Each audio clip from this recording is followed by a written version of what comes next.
penting? Kita nih manusia, kita nih hidup berkembang dari waktu ke waktu. Kenapa demikian? Karena kita berharap adalah kita mencapai yang namanya adalah kesejahteraan, kenikmatan hidup. Nah, untuk mencapai kenikmatan hidup itu, kita perlu bergerak dari apa? Dari ide.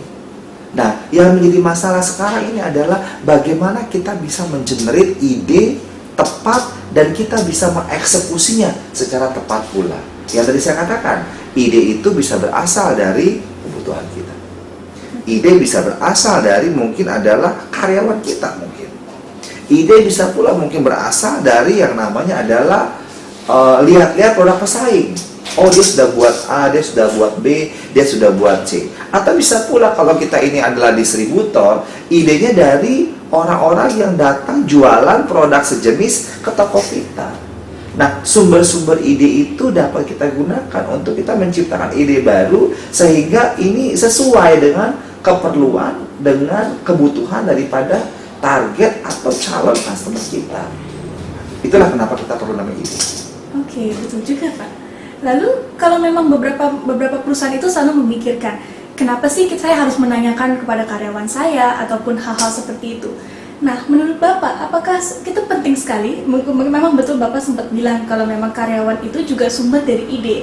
Tetapi kalau memang kita mau mengeluarkan suatu mungkin new product development ataupun hal-hal lainnya, apakah hal itu akan relevan kalau kita mengundang karyawan untuk brainstorming dengan kita?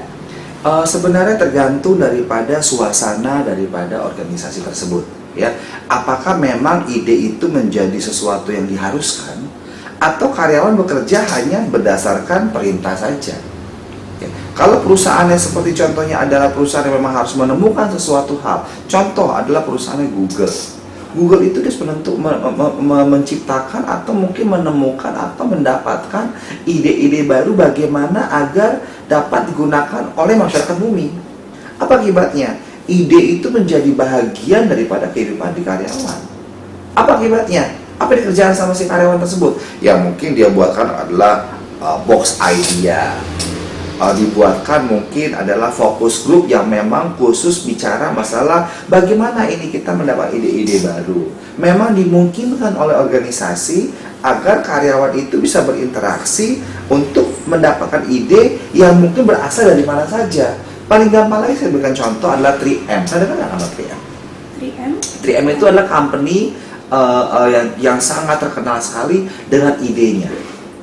Pernah lihat yang namanya adalah footnotes kecil ya, ada yang besar, ada yang kecil ya, sign of here. Itu kan hal-hal yang sangat simple sekali. Betul. Dan ya, anak kecil pun suka.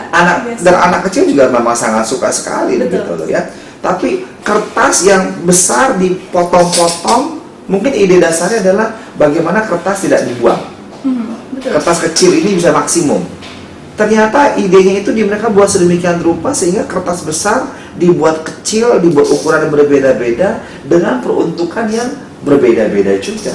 Apa akibatnya? Semua orang terima. Nggak pernah kebayang sama saya kalau yang namanya 3M itu membuat hanya sebuah tempelan dan menulis signature here, tanda tangan di sini, lalu dia kasih tanda. Setelah saya pikir-pikir, kenapa perlu buat seperti itu? Oh iya, kebayang kalau misalnya teman-teman di legal, kadang-kadang ketika orang mau tanda tangan, dia suka salah meletakkan tanda tangan dia. Betul. Atau mungkin diminta adalah paraf, dia tanda tangan. Kan beda ya, paraf dengan yang namanya tanda tangan kan. Betul. Nah, dengan ada tanda itu letakkan di sini, ini akan mempermudah pekerjaan. Nah, ide ini ditangkap oleh company yang namanya si 3M tersebut. Dia buat hal-hal tersebut ya. Contoh lain misalnya adalah Lego. Lego itu kan hanya membuat bricks-bricks saja, ya, kotak-kotak saja. Pertanyaan sekarang adalah, lalu ide dari mana dia? Idenya adalah dari orang-orang yang memang suka dengan adalah Lego. Idenya bisa macam-macam, bisa bangun rumah, bisa bangun motor, macam-macam idenya. Jadi menurut saya dengan ide yang kita bisa dapatkan dari banyak sumber, ini membuat hidup kita rasanya lebih asik sebenarnya. Lebih asik. Iya, betul, pastinya lebih asik juga. Apalagi memang kalau ada kalian yang pecinta Lego, wow, pastinya seru sekali. Dan thank you untuk orang-orang yang telah membuat Lego itu sendiri. Karena memang saya juga suka Lego. Oh, suka Lego. Suka Lego.